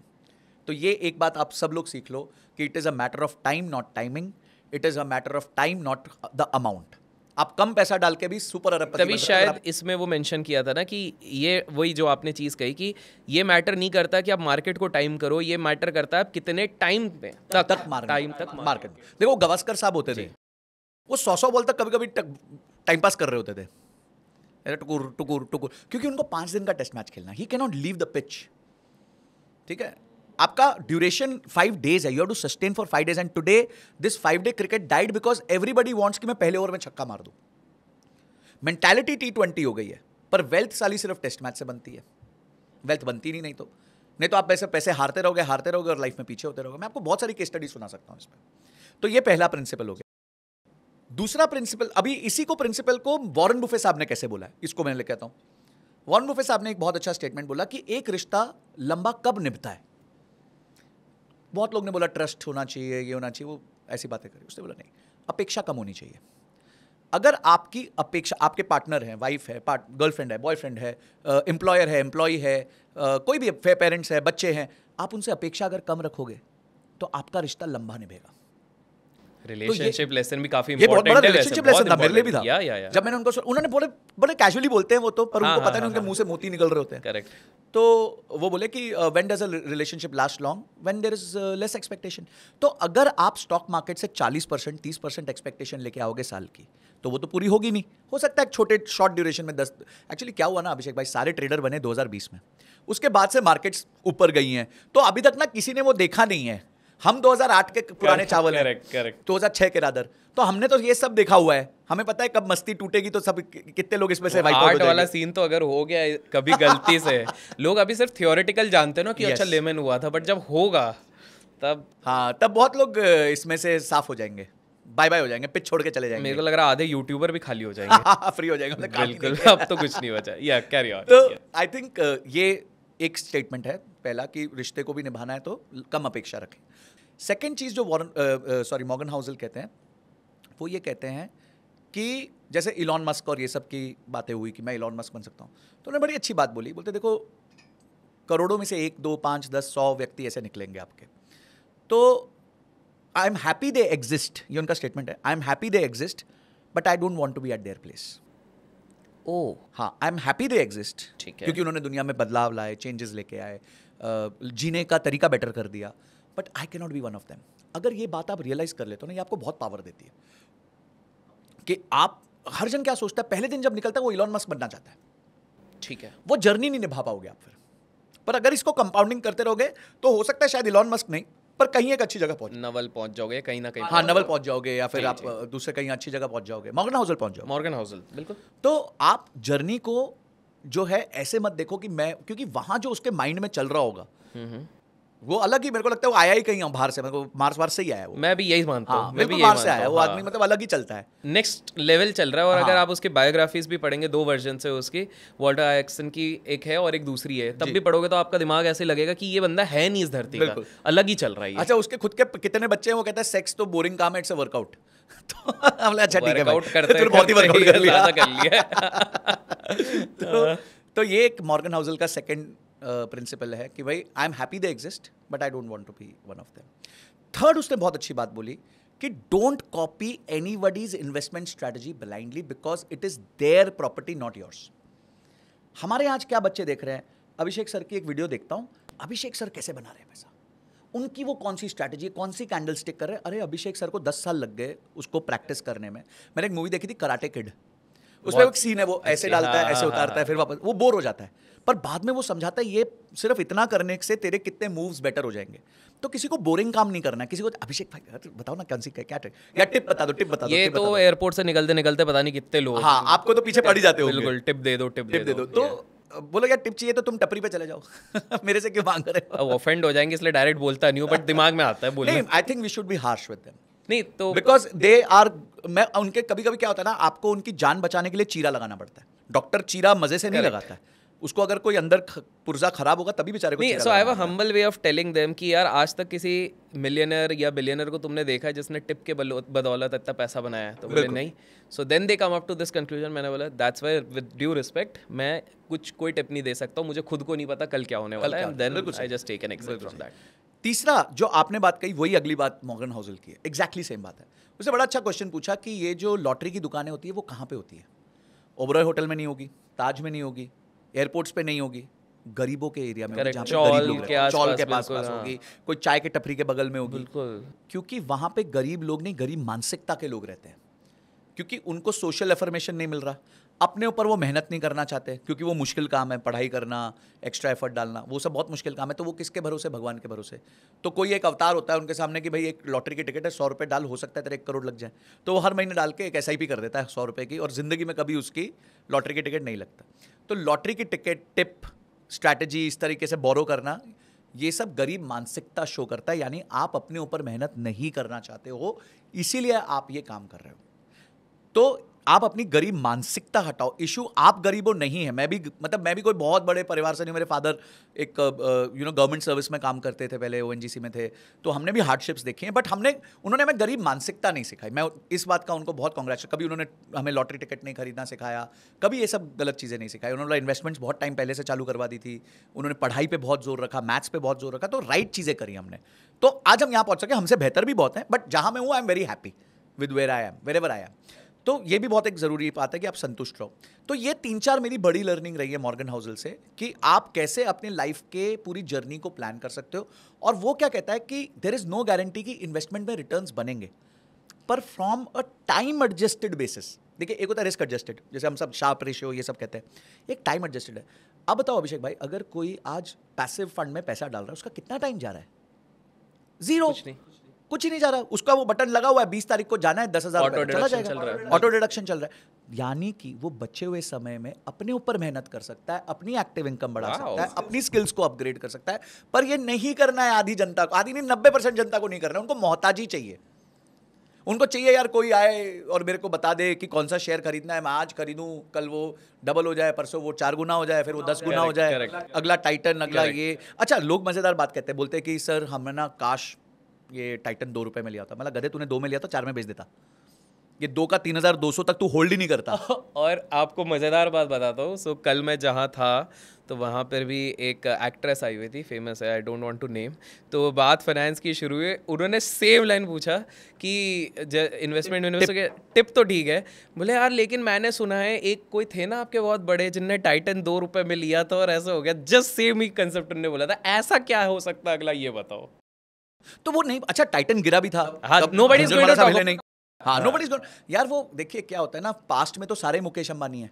हिंडसाइट में ना, हाइंडसाइट में मैंने 2020 का बॉटम पकड़ा हुआ है और सारा पैसा उधर लगाया हुआ है। बिल्कुल, वो पॉसिबल ही नहीं है। बट हाँ, जब 2020 का क्रैश आया ना, तो मेरे गुरु वॉरेन बफे उन्होंने क्या क्या हाँ, किया, हाँ, afraid, बिल्कुल, you should be बिल्कुल। greedy। तो मैंने SIP डबल कर दी। हाँ, बट द पॉइंट इज एकदम जो लोग बिल्कुल कि 60 रुपए पे टाटा मोटर्स उठा के बैठे हुए हैं अभी तक, सुजलॉन उन्होंने सिंगल डिजिट में ही लिया है जब सारी चीजें उसके अगेंस्ट और आज उस पे आपको पता था क्या सुजलॉन इतना बड़ा टर्न अराउंड स्टोरी बनेगी? किसी ने उम्मीद, जो इंटेलेक्चुअल क्लास था उसने उम्मीद नहीं करी। सांघवी साहब भी भूल गए, खुद ही भूल गए थे। एग्जैक्टली। एक मेरे को किस्सा याद आया 2000 के आसपास पे, टेक बबल जब चल रहा था, तो for a brief moment of time जब विप्रो हैड बिकम नंबर 1, तो उनके चेयरमैन से पूछा इंटरव्यूअर ने कि सर ऐसा क्या कर रहे हो, मतलब खतरनाक, आपकी तो ग्रोथ इतनी हो गई। He honestly candidly said even I don't know what's happening, मुझे भी नहीं, हाँ एग्जैक्टली, मुझे भी नहीं पता क्या हो रहा है ऐसा। तो this is actually truth, nobody knows. Nobody knows. We are all second guessing. मैं कहता हूँ इकोनॉमिस्ट का काम ये है कि पहले वो प्रेडिक्ट करते हैं और एक साल बाद वो वापस बैठते हैं कि हमारी प्रेडिक्शन गलत क्यों हुई।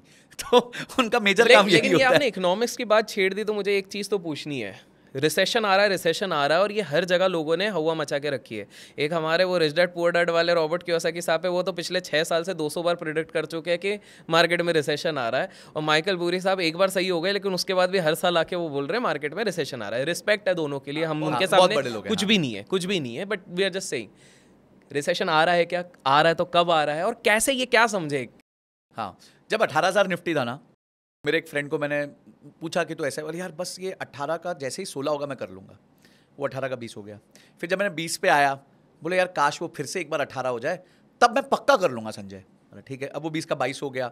अरे यार संजय यार मिस हो गई यार, अपॉर्चुनिटी मिस हो गई यार। बट अब है ना थोड़ा 21 तक भी आएगा, 21 तक भी आएगा तो मैं डालूंगा। ठीक है, तो 21 तक आएगा तो मैं डाल दूंगा। 21 आया तो आया था, 21 आ गया था। ठीक है, 21 आया, मैंने फ़ोन किया, मतलब हाँ भाई अब तैयारी है यार, थोड़ा वो 20 भी आ जाएगा ना तो मैं कर लूँगा।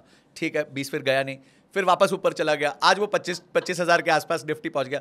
अरे भाई तुम क्यों वेट कर रहे हो? तुमने 18 से लेके 25 तक की रैली खत्म कर गए यार। तुम्हें 7,000 पॉइंट निफ्टी ने दे दिया पिछले एक साल के अंदर अंदर, 6-7,000 जितने इसमें मुझे लगता है जो आपने इसके पहले सोल्यूशन दिया ना पैसिव वाला, वो बेस्ट बैट था। Best bat. आप अपना काम धाम करो, अपने स्किल्स बढ़ाते जाओ, एक्टिव इनकम बढ़ाते जाओ, यहाँ पर आपका काम चल रहा है ऑटोमेटिक। बिल्कुल। देखिए आपको ये समझना है कि market is never in your control. आज प्रिडिक्शन, आपने बोला माइकल बरी जिसने सबसे ज्यादा पैसा बनाया 2008 में, उसकी प्रिडिक्शन सही नहीं जा रही है। रॉबर्ट कियोसाकी जो पता ही नहीं कितना पैसा लेके बैठा, उसकी प्रिडिक्शन सही नहीं जा रही है। अब फाइनली वॉरेन बुफे ने थोड़ा मोनेटाइज किया तो लोगों को डर लगने लग गया है, क्योंकि वो एक डायनासोर है। हाँ, कि भाई मैं एप्पल के शेयर्स बेच दूंगा, मैं 250 बिलियन डॉलर कर दिए, तो लोग डरे हुए हैं। अब उनका पता नहीं ना अंदर खाते क्या चल रहा है। हो सकता है वो कुछ फैमिली में कर रहे हो, उनके पीछे लड़ाई हो गई बिल गेट्स के साथ, अब वो शायद अपने बच्चों में, पता नहीं, you don't know what is doing यार। तो आप क्यों सेकंड गेस कर रहे हो? आप अपनी एसआईपी करो। मैं आपको एक बात बताता हूं, ठीक है, और ये एग्जांपल सबको बिल्कुल गले उतार लेना चाहिए। मैं आपको एक फंड बताता हूं, मैंने डीएसपी का स्मॉल कैप फंड था, डीएसपी का स्मॉल कैप। एक डिस्क्लेमर है, कोई भी रिकमेंडेशन नहीं है, हम सिर्फ एग्जांपल्स डिस्कस कर रहे हैं, कोई डीएसपी नॉलेज पर्पस के लिए। हां ठीक है, या कंटिन्यू नहीं बोल देना पड़ता है, सोशल मीडिया है, लोग अपने जजमेंट करते हैं, क्योंकि कोर्ट से ज्यादा जज हमारे इधर बैठे हुए हैं, तो हर जन जज है हमारे यहाँ, सही है। तो क्या कहते हैं, मैंने वो फंड लिया था अभिषेक भाई 2016 के सितंबर में। आज हम 2024 के अगस्त में बैठे, एग्जैक्ट 8 इयर्स। 30,000 की मेरी मंथली एसआईपी थी उसमें। 2016 सितंबर से लेके 2020 मार्च, before the covid crash, it was at 0 returns. जो एवरेजिंग हो रही थी, जितना एवरेज प्राइस मेरा परचेज का था उतना ही एनएवी चल रहा था, आधा 1% होगा। आई थिंक ये तब की बात है, 16 से 18 आपको रिटर्न दिख रहे होंगे, लेकिन 18 जनवरी फरवरी के बाद एक डिप आया, उन्होंने बजट्स में कुछ चेंजेस किए थे, बजट हो गया था, प्लस म्यूचुअल फंड के भी एडजस्टमेंट्स के आए थे। उसके बाद से तो फिर हाँ 2020 तक नहीं था। ठीक है, अब इस टाइम पे लोग छोड़ देंगे मार्केट, छोड़ दिए, मेरे काफी सारे पहचान वाले छोड़ दिए। ठीक है, मैंने नहीं छोड़ा, मैं बैठा रहा। फिर आया जी मार्च, धड़ाम, मार्केट नीचे, मेरा एनएवी 25% डाउन। अब इस टाइम पे क्या होगा, लोग छोड़ देंगे। इस टाइम पे एक बहुत अच्छी कहावत भी चली थी कि the women of the house are fire buying and the men of the house are fire selling. क्योंकि महिलाएं जो थी वो जा के सामान इकट्ठा कर रही थी कि कल को बंद हो जाए सब कुछ, तो, और मर्द डरे हुए थे कि यार मार्केट खत्म हो जाएगी, अपन पोर्टफोलियो खाली करते। मैंने कुछ नहीं किया, ठीक है, मैंने कुछ और एसआईपीज चालू कर दी दूसरे फंड्स में, कुछ नहीं किया अभिषेक भाई। आज 100 महीने हो गए हैं, 100 महीने से 4 महीने कम हुए हैं, करीबन 28-1 लाख रुपए डला होगा उस पर। आज उसका वैल्यू 81 लाख रुपीज़ है। I can show it to you right now on my phone. Wow. 81 lakh rupees का वो मेरा पोर्टफोलियो बन चुका है। And 28 is the investment. 28 is the investment. Wow. Sir आप अगर मार्केट छोड़ के ही चले गए तो जो ये समय था, और ये खराब भी होगा, मैं जानता हूं, मैं खुश नहीं हो रहा हूं, मैं सिर्फ आपको उदाहरण दे रहा हूं। ये 81 का हो सकता है, कल को जाके 60 भी होगा। ये पेशेंस का वो भी दिखा रहा है ना कि आपने एक डिसिप्लिन्ड अप्रोच फॉलो किया, अपनी एसआईपीज चालू करी, इवन जब वो नीचे था आपने कंटिन्यू करा, क्योंकि तभी तो टाइम था बाय करने का, तब तो एवरेज को लो करना है, और आप भाग रहे हो मार्केट छोड़ के यार, उस टाइम कैसे गधे हो। मैं इस पे वही चीज कहता हूँ कि भाई पैसा तब नहीं बनता जब आप दिवाली पे लगाते हो, पैसा तब बनता है जब दिवाली पे लगाते हो। अरे वाह, ब्यूटीफुल ब्यूटीफुल। बिल्कुल, आप बहुत सही चीज आपने। एंड गाइस आप ये चीज देखो कि संजय भाई किस तरह से बता रहे हैं कि उनका जो स्मॉल कैप फंड में उन्होंने इन्वेस्ट करा, we are not talking about that brand और company, we are just talking about वो 28 लाख रुपए at this point of time 80+ पे है। यस। और इंटरेस्टिंगली उसके लिए संजय भाई ने अलग से, ऐसा नहीं कि अब 15 घंटे एनालिसिस चल रही है उस पे कि क्या चल रहा है, कुछ नहीं है। उन्होंने अपने सिस्टम में ऑटोमेटिक कट रहा है वो, बढ़िया, वो चाहे वो गोवा में बैठे, दिल्ली में बैठे अपना काम कर रहे हैं, किताब पढ़ रहे हैं, बिल्कुल वो उनका पैसा अपने आप चल रहा है, वो बन रहा है। I think this is, can we call this as one of your passive income बन गई है। अब बनेगी कैसे वो मैं बताता हूँ। ठीक। अब ये 80 लाख पे मैं अच्छा, इसका IRR जिसे हम कहते हैं, CAGR, for ease of calculation, time adjusted annualised return मैं कह देता हूँ, 24% है। मतलब म्यूचुअल फंड के लिए XIRR जो हम, हाँ, XIRR जो टर्म यूज होता है, तो XIRR का मतलब होता है IRR with exact month entry. तो आप समझिए उस फंड ने 2.5 साल जीरो रिटर्न दिया, उसके बाद 25% नीचे गया, उसके बाद आज वो सालाना 24% हो चुका है, तब से 2016 से। इतना बड़ा मैजिक हो गया मेरे साथ, ठीक है। अब मैं आता हूं असली मैजिक पे। अब मैं कहता हूं भाई अब इस पे पैसा नहीं डालना further any more, thank you so much. मैं इस 80 लाख में से 60,000 रुपीज विड्रॉ करता हूं। 80 में से 60,000 विड्रॉ कर, बचा हुआ पैसा 14% पे कंपाउंड करा, 24 पे नहीं 14 पे। मैंने ऑलमोस्ट आधा कर दिया कंपाउंडिंग को, कि आगे 30 साल का टाइम लूंगा तो हो सकता है 24% रिटर्न नहीं मिलेंगे, ठीक है। अब 30 साल मेरे को ये पैसा खाना है, मैं 40 साल का हो चुका हूं, अब 30 साल तक मुझे इसमें से 60,000 रुपए महीने खाने हैं। तो 60,000 इंटू 360 इज 2 करोड़ 16 लाख। तो पहले तो 80 लाख रुपए में से मैं 2 करोड़ 16 लाख चूस लूंगा, और उसके बाद 30 साल बाद अपने बेटे को, सुपुत्र को 20 करोड़ रुपए देके जाऊंगा। 80 लाख का फंड है, 2 करोड़ 16 लाख चूस लूंगा उसमें से अगले 30 साल तक, और 30 साल के अंत में उस फंड की वैल्यू 20 करोड़ रुपए होगी, सिर्फ 14% कंपाउंडिंग पे। अब मेरे को क्यों हेडेक लेना है अभिषेक भाई, आप मुझे बताओ ना यार, क्यों मेरे को सर्कस करना है जिंदगी में?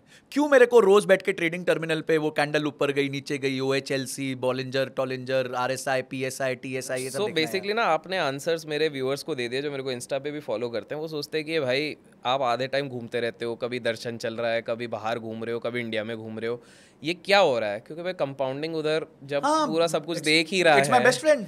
एग्जैक्टली। तो but I give it time. Yes, time देना पड़ेगा।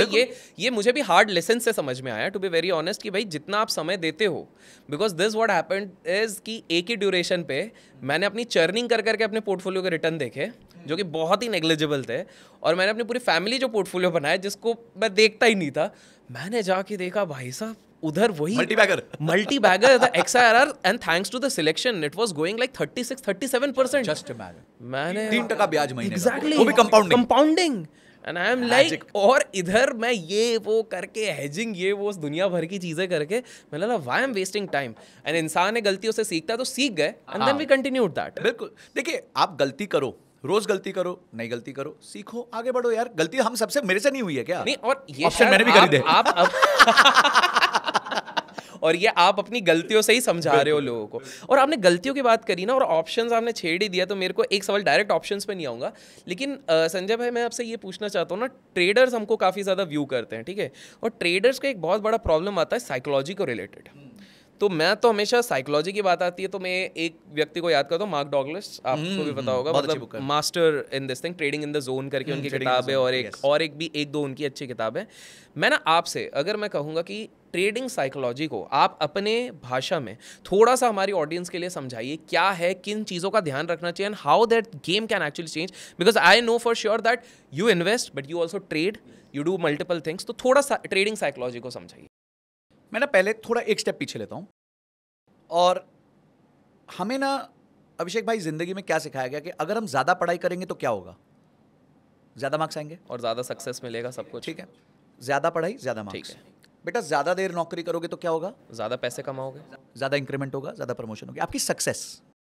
बेटा ज्यादा देर जिम जाओगे तो क्या होगा? ज्यादा बॉडी बनेगी, सिक्स पैक बनेगा, ऋतिक बन जाओगे। तो आप आपके लाइफ में हमारे लाइफ में हमें यही सिखाया गया है कि जो भी आप एफर्ट डाल रहे हो उसका रिजल्ट उस एफर्ट के प्रपोर्शन में आएगा, they are directly proportional. Abhishek भाई, investment is the only place where your effort is inversely proportional to your result. जितना आप ज्यादा एफर्ट डालोगे उतना कम रिजल्ट लेके जाओगे।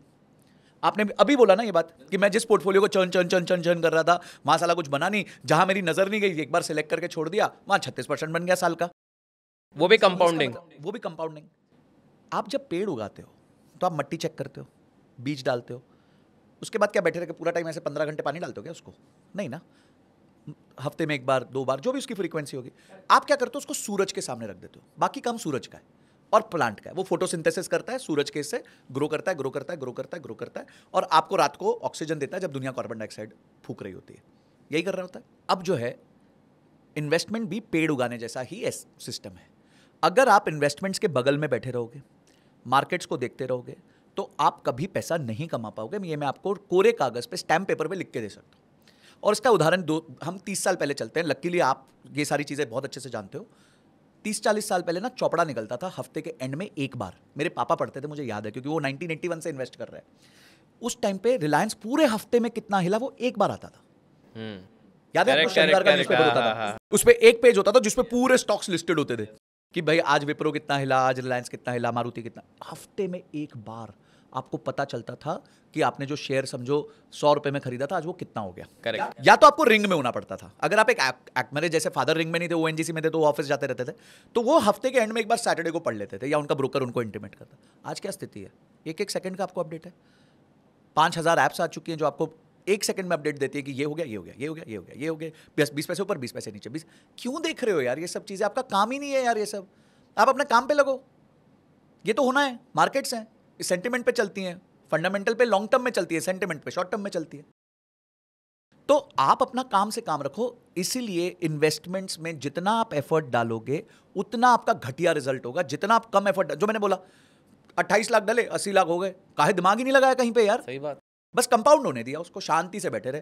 क्रैश हो गई तो भी पैसा डाल दिया, ऊपर थी आज फिर भी पैसा डाल रहे हैं। तो पहली चीज ये याद रख लो कि आपको इन्वेस्टमेंट्स में कमाना है तो अपने आप को इन्वेस्टमेंट से डिटैच कर दो। अब यहीं पे मैं आता हूँ ट्रेडिंग साइकोलॉजी पे। आपने बहुत अच्छी बात करी, डगलस साहब की, वेरी नोन, वेल नोन, सब कुछ है। मैं इसको कहता हूँ आपकी 2 मेंटालिटी होती है। एक होती है चूहा मेंटालिटी, एक होती है शेर मेंटालिटी। चूहा क्या करता है अभिषेक भाई?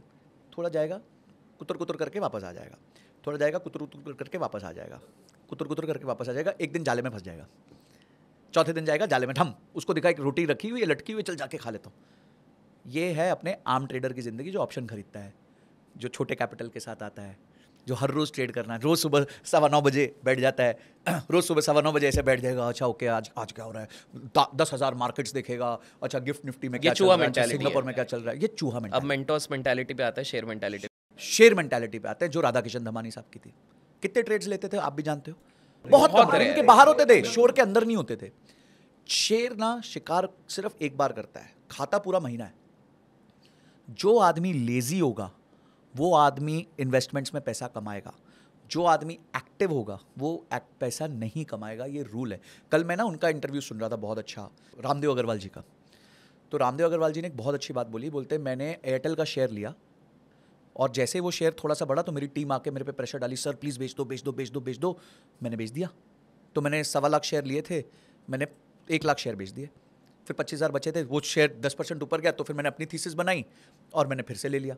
फिर वो जब 33-34 रुपये 35 रुपये हुआ तो फिर से मेरी टीम आ गई, अरे सर बेच दो, बेच दो, बेच दो, बेच दो, बेच दो, बेच दो। तो मैंने फिर से बेच दिया। बोलते फिर मैंने वापस 60 रुपीज़ 70 रुपीज़ में उसको खरीदना चालू किया।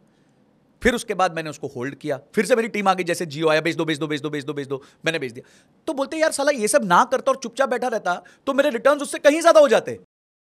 तो चूहा मेंटालिटी हो गई ना ये। आज बिल गेट्स, वॉरेन बफेट को क्या कहता है कि यार तू पैसा कैसे कमाया, तू तो बहुत आसान काम करता है, तू अच्छी कंपनी पकड़ता है और बैठ जाता है और कुछ करता नहीं है। बोलते बस यही तो तरीका है पैसा बनाने का। पर हमारे लोगों को देखो, IRVCL लेंगे, जो भी कंपनी वो सब लेंगे, PSU कंपनीज लेंगे। अच्छा काश मैं 100 में लेता, आज वो 1000 हो गई थी, अबे गधे 100 में लेता तो 120 में बेच देता, 130 में बेच देता। रुकता क्या? नहीं रुकता।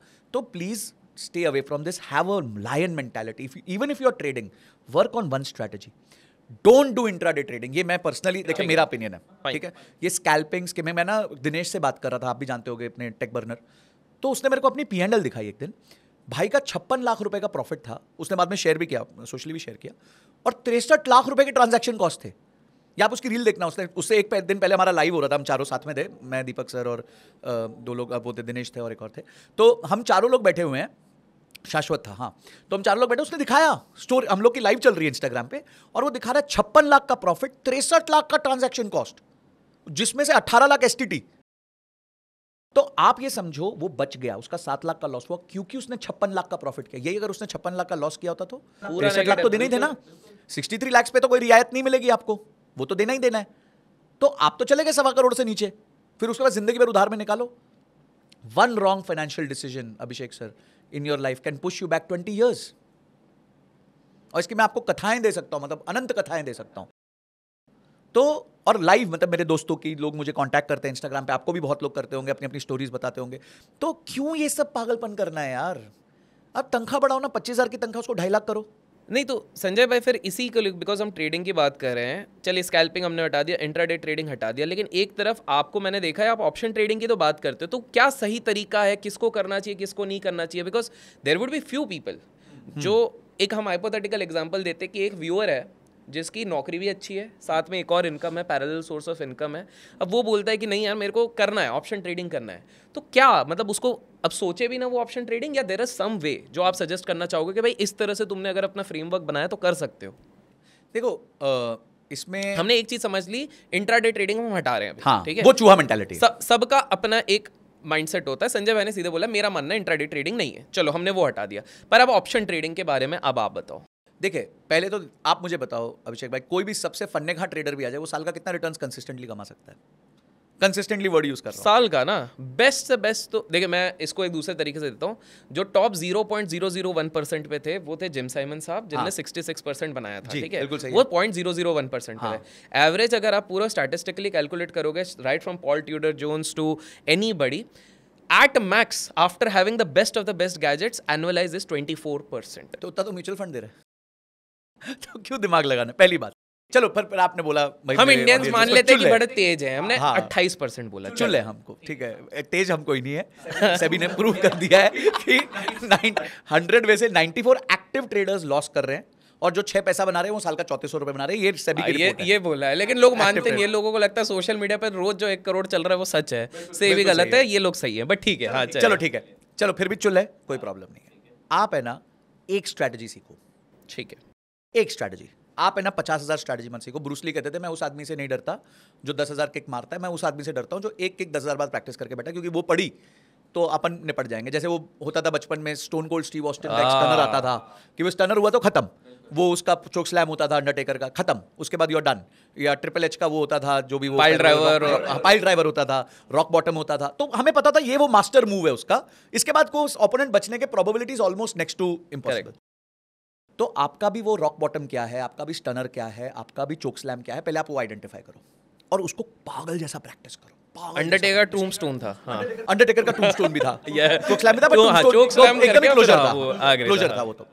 तो आपने, आपका टूम्बस्टोन क्या है, आपका वो वन स्ट्रैटेजी क्या है जो आपको पैसा। देखिए ये ना बम्बल टिंडर की दुनिया हो चुकी है, एक गर्लफ्रेंड को मिलके आएंगे, अगले शाम उनको दूसरी गर्लफ्रेंड चाहिए तो वो स्वाइप मार रहे होंगे। ये आपका काम ऑप्शंस में नहीं चलेगा। अगर आप बम्बल टेंडर ऑप्शंस में करोगे ना तो वहाँ आपका बम्बल टेंडर हो जाएगा, ठीक है, फिर आप अंदर हो जाओगे, आपके सारे पैसे खत्म हो जाए, because every strategy will not yield you results every month और एवरी डे, ये रूल है। भाई होता क्या है, कुछ लोग घुसते हैं, बोले यार ये स्ट्रैटेजी करनी है, अभिषेक सर की स्ट्रैटेजी बहुत अच्छी लगी, अच्छा 3 महीने अभिषेक सर की स्ट्रैटेजी ने पैसा नहीं दिया, नो प्रॉब्लम, हमें तो पता है अभिषेक सर को पता है लॉन्ग टर्म में देती है, तो अभिषेक सर अब संजय सर की सुनते हैं। चलो, अरे आप अपना भगवान क्यों बदल रहे हो बॉस, क्यों बार बार चेंज कर रहे हो? आप बैक टेस्ट करते हो 10 साल का, और आप मेहनत सिर्फ 2 महीना 3 महीना करना चाहते हो स्ट्रैटेजी पे। आपने 10 साल का बैक टेस्ट किया था ना, तो एक कॉन्फिडेंस आ गया आपको, आपने स्टॉप लॉसेस लगा दिए, आपने राइट डिसिप्लिन से कर दिया। तो ये सब चीजें पहले आपको करनी है, आपको एक स्ट्रैटेजी सीखनी है। सेकंड, इंट्राडे स्ट्रैटेजीज मत सीखो, थोड़ी लंबी अवधि की स्ट्रैटेजी, थोड़ी लंबी को थोड़ा क्वांटिफाई कर दीजिए, एटलीस्ट एक हफ्ता, एटलीस्ट वीकली तक जो आप होल्ड वीकली करो, ठीक है, हाँ, वीकली वाली स्ट्रैटेजी। और ये इसमें आप सिर्फ ऑप्शन बोल रहे हो या even for cash players? Cash players also, any but. देखिए इंट्राडे, अभी एक और रिपोर्ट निकली थी इंट्राडे की, आपको पता है, जिसपे बता 52-55 हजार करोड़ का लॉस, 60,000। अब आपको पता है बीएमसी जो देश की सबसे बड़ी क्या कहते हैं म्युनिसिपल कॉर्पोरेशन है, उसका एनुअलाइज बजट 35,000 करोड़ है।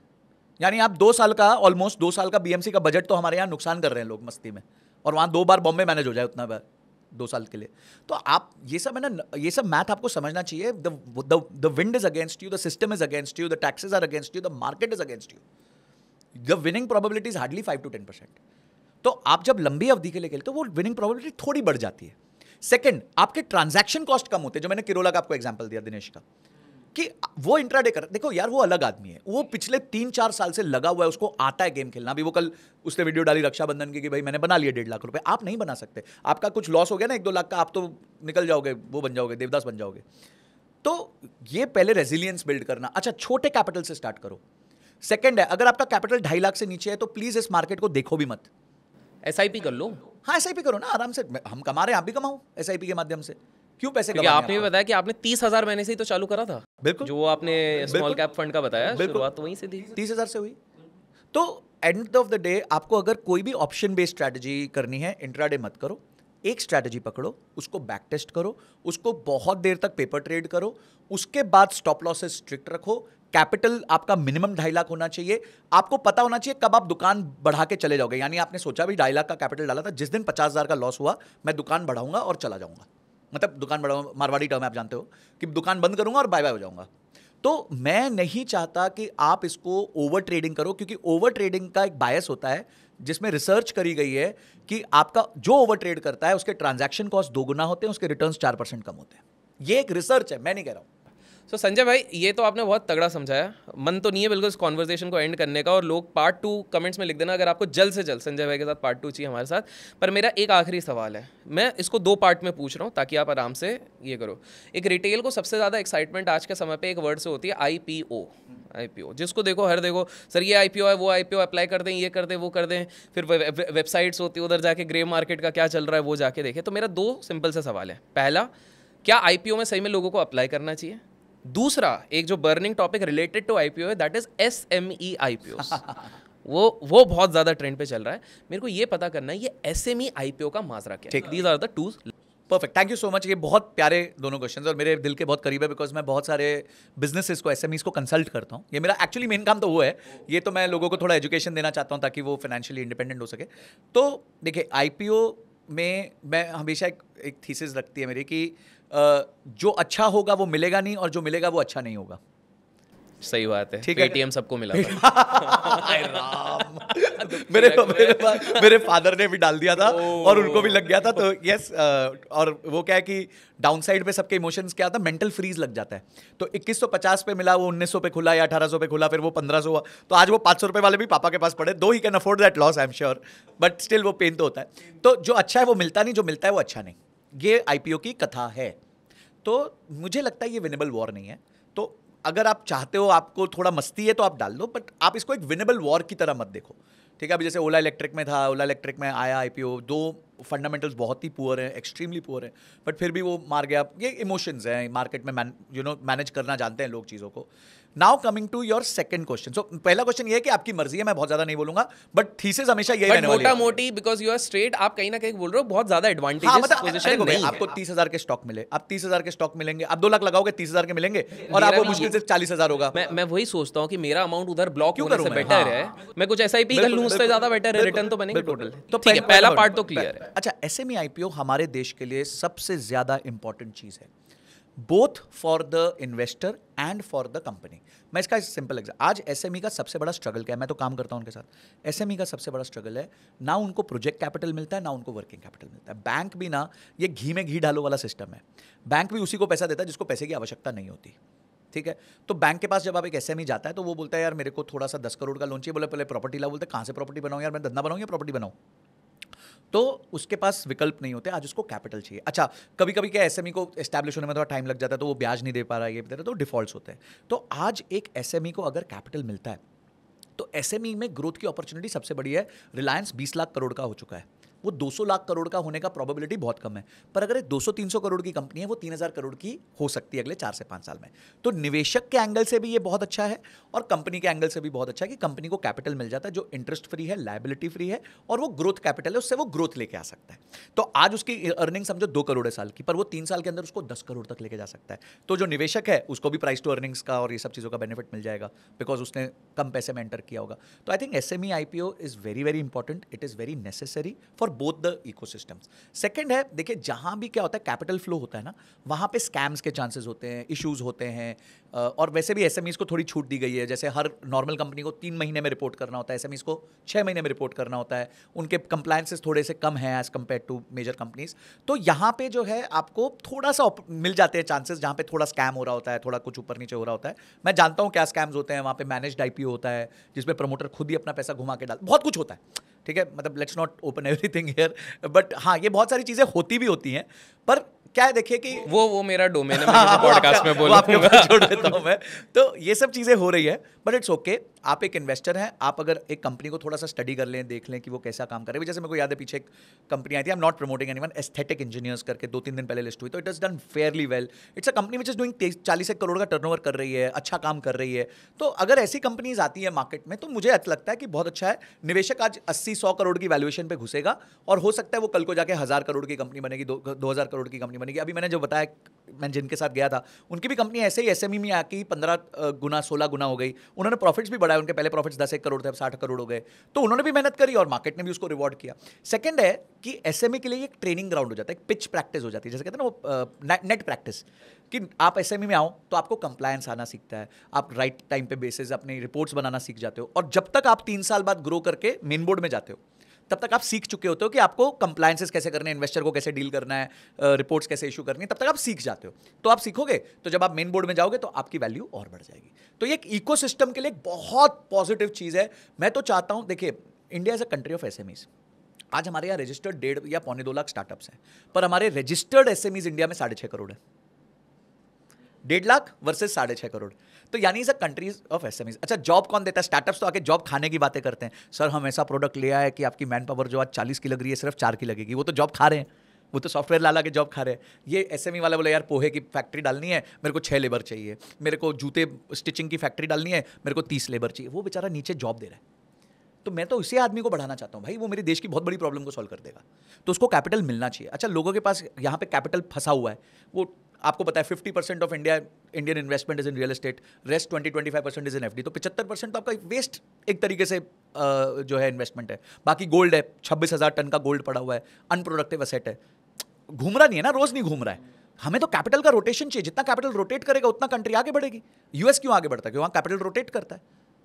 तो ये सारी चीज़ों के पर्सपेक्टिव से SME IPO is very important. It will give strength to our SMEs। आज हमारे पूरे एक्सपोर्ट्स में 45% SMEs का है। तो अगर हमारा वो उनको स्ट्रेंथ मिल गई, उनको कैपिटल मिल गया, वो 2 शिप ज़्यादा भेजेंगे, उनका कंट्रीब्यूशन वहाँ बढ़ेगा। अरे मेहनती जनता है SMEs, मैं बता रहा हूँ, बिल्कुल हरामखोर नहीं है। बड़े मेहनती लोग हैं और बहुत अच्छे से काम करना चाहते हैं, और एक एस्पिरेशन है उनके मन में कि हम भी 1000 करोड़ की कंपनी बने, हम भी 2000 करोड़ की कंपनी बने। हमारा फर्ज है उनको सपोर्ट करना। आज एक SME IPO, अभिषेक भाई आप भी देख रहे हो, 300 गुना ओवर सब्सक्रिप्शन, 400 गुना, 500, यानी capital is chasing these companies. मांगने जाता है 20 करोड़, मिल जाता है ऑफर 10,000 करोड़ का। That shows the demand. That shows the demand. Because everybody knows कि मैं कंपनी में जब 50 करोड़ की वैल्यूएशन में घुसूंगा तो I can ride it till 500 crore. मैं 10 गुना कर लूंगा अपना पैसा 3-4 साल में। हो सकता है 10 में से 3 कंपनी फ्लॉप हो जाए, 4 कंपनी फ्लॉप हो जाए, बट बची हुई 6 कवर कर जाएंगे बाकी चीज़ के। वाओ, तो ये मेरा perspective. So SME is the future in India guys, and ये काफ़ी पॉजिटिव नोट पे हम इस पर्टिकुलर कॉन्वर्जेशन को एंड कर रहे हैं। गाइज आपको अगर पसंद आया है वीडियो, लाइक शेयर तो जरूर कीजिएगा, चैनल को सब्सक्राइब नहीं किया तो सब्सक्राइब जरूर कीजिएगा। एंड संजय भाई once again thank you so much for coming and delivering such valuable inputs, and I am pretty sure लोगों ने काफ़ी इन्जॉय किया गया। अपने ओपिनियंस ज़रूर, और आपके जो नेक्स्ट क्वेश्चंस भी होंगे, जो आई एम प्रीटी श्योर आप लोग सेकंड पार्ट डिमांड करोगे, जो भी सवाल है आप चाहते हो कि मैं संजय भाई से पूछूं, जो जितने डार्क भी हो सकते हैं रिलेटेड टू फाइनेंशियल मार्केट्स, आप बिंदास डालिए, क्योंकि संजय भाई के साथ ये वाइब मैच हो गई है कि ये भी बिंदास बोल देते हैं। सो बिल्कुल, and thank you so much. Thank you Abhishek भाई, thank you so much for calling me. Okay.